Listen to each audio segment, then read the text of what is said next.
James Taplin, thanks for joining us. You work at Innovate UK. What does your organisation do with the business sector and what kind of results are you achieving? So Innovate UK is the UK government's innovation agency. We're set up to drive business growth through innovation. Since 2007, we've invested about £1.8 billion with match funding from business, and that's helped 8,000 companies create about 70,000 jobs and returned about £16 billion to the UK economy. So for every pound we've invested, that's about a £7 return. Today, Innovate UK is hosting Britain's biggest business innovation event here at the NEC in Birmingham. What are you hoping to achieve with this event?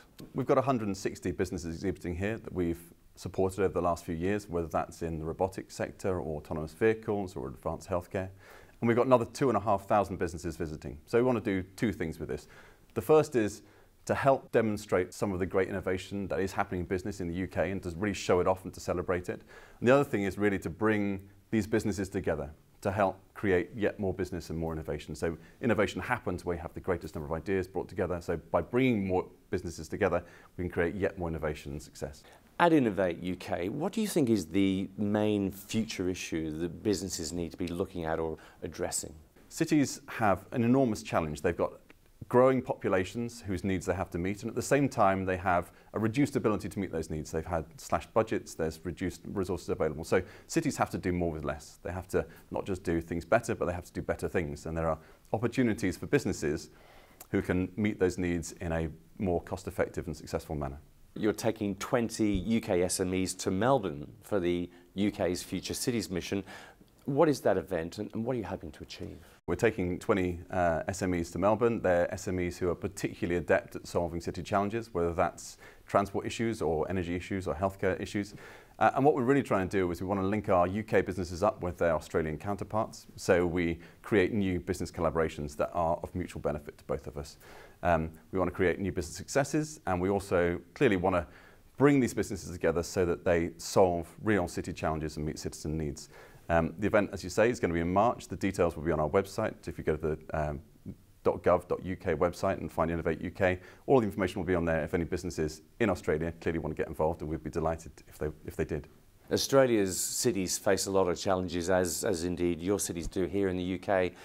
How can these UK companies assist us with some of those challenges? Well, I think Australian city challenges are very similar to what the UK city challenges are, actually. So, for example, we have a problem with ageing population, which brings with it a whole slew of healthcare issues. We have climate change, which is going to cause problems of cooling in cities, flood risks and water scarcity. We have problems of congestion, and we have problems of affordable housing, which tends to be on the outskirts of cities, and so cuts the people off there from possibly some of the jobs and the services that they require, which tend to be in the centre of cities. So there are all sorts of problems there, but as we've seen from the event here today, for every problem there's a solution, and that's what we're hoping to bring to Australia in March with the mission. Our cities seem to face so many problems. How can businesses truly engage and get involved with solving the issues that we face? Well, cities really need to do more with less, and I think one of the key ways they need to do that is to integrate their systems better, so that they reinforce one another rather than antagonise one another. An example is the energy system, the transport system. We're seeing a major shift towards the electrification of transport, and that's going to have a big impact on the energy system. We're going to have to understand things like, what's the charging infrastructure look like? Where are we going to charge vehicles? When? What's the demand for charging? And critically also, when can we use the stored power in those batteries to feed back into the grid to help meet needs of high demand of electricity to reduce things like blackouts?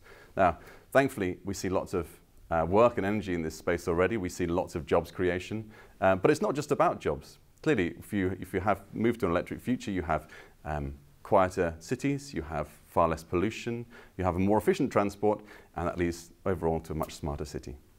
Collaboration seems to be quite important in this space. Could you give us another example maybe of how that business collaborative approach has worked and got results? Well, recently we funded a competition to fund businesses to form new collaborations with partners in other systems they might not have worked with before. And one of the companies we funded was Transport for London, who run, amongst other things, London Underground. Now, the London Underground, as anyone who's been on it knows, has a real heat problem, and they have a challenge to cool it. But rather than taking that waste heat from the system and just venting it to the atmosphere, what they're instead exploring through this project is how they can take that heat and feed it into a district heating scheme. Now, the benefits of this, first of all, to London Underground are that they get a more energy efficient transport system. For the people above ground, of course, what they get is much cheaper energy bills. And it's an example of how if you get innovation collaboration, you see multiple benefits across systems that you might not have expected before. We hear a lot about the need for businesses to be innovative, but there's often a lot of talk and not much action.